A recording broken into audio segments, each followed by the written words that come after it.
আপনার যদি স্বাস্থ্য ভালো হয় মানুষ ভাববে আপনি অনেক বেশি খান। আপনি যদি একটু ডায়েট করেন মানুষ ভাববে আপনি অসুস্থ।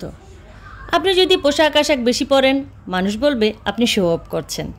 আবার খারাপ পোশাক আশাক পরেন মানুষ ভাববে আপনি গরিব, পাত্তাই দিবে না। আপনি যদি সিরিয়াস হন মানুষ আপনাকে ভাববে ভীষণ বোরিং। আবার আপনি যদি হাসি খুশি হন, মন খোলা কথাবার্তা বলেন, তাহলে মানুষ আপনাকে ভাববে ইম্যাচিউর, দাম দিতে চাইবে না। আপনি যদি মানুষের বিপদের সাথে সাথে চলে যান মানুষ আপনাকে টেকেন ফর গ্র্যান্টেড নেবে। আবার যদি মি টাইম কাটাতে চান, নিজের মতো সময় কাটাতে চান, তখন মানুষ আপনাকে বলবে আপনি আনসোশ্যাল। আগে বিয়ে করলে বলবে ইচ্ছে পাকা, পরে বিয়ে করলে বলবে বুড়ি হয়ে গেছেন। সন্তান না হলে বলবে সন্তান নিচ্ছ না কেন, আর সন্তান হলে বলবে আরেকটা নিচ্ছ না কেন। সো আপনি যেই হন, যাই হন, যেখানেই থাকেন না কেন মানুষের ওপিনিয়ন থাকবেই। তাই পাছে লোকে কি ভাববে ভেবে নিজের জীবন নষ্ট করবেন না।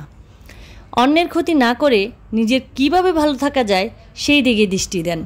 কারণ মানুষ কখনোই সব মানুষকে সন্তুষ্টি করতে পারে না, আর এটার দরকারও নাই।